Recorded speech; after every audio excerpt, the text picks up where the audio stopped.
it's such an intense thing to do, to go film a movie. And so you get into this sort of like military mindset where you're like, okay, I got to get up. Even though I'm so tired, I'm up, I'm doing the thing. It's a 14-hour day. I'm not sleeping enough. I'm eating only when I can, but I'm bringing, and inevitably on an edit, you dip and you go up, and it's just a much longer process from the beginning to the end. So you go through it all with a director. You go through times when they don't know what's happening. You go through times when everything's amazing and it's, the most fun ever. So it's a different process, I think, than being on set. And you're just spending so much time together that it can't all be about the work, and it can't all be super focused. Sometimes you just have to mess around.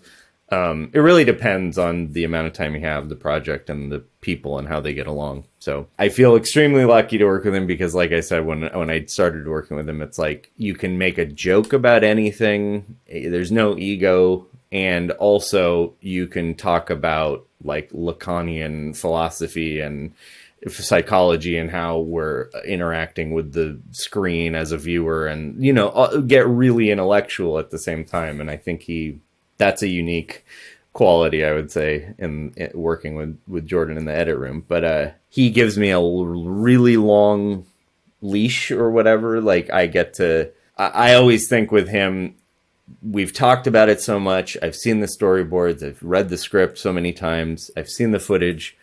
I make the version I think he's expecting to see, and then I go off and I try completely different things if it makes sense to me, not just sometimes just for fun, but mostly if I'm like, you know what, for whatever reason, when I watched this footage, I thought that performance is the one to focus on and nothing else is that important. So here's that cut too. And he always just wants me to show him the one that I believe in the most. And then if he is like, I think you missed the point, or you didn't quite capture this thing I was going for, and I was unaware of it, then I go back and say, okay, maybe you mean this one that I started with. Or usually where we land is some unpredictable combination of all of this stuff that wasn't right where we started, but also wasn't just my idea either. Rarely does my thing just go all the way to the end, because it's a dialogue. So yeah, but it's really a freedom. He gives creative notes, not technical ones. He'll say the effect it's supposed to have. It leaves that last step up to you of, oh, I know the technique that I think accomplishes what you're talking about.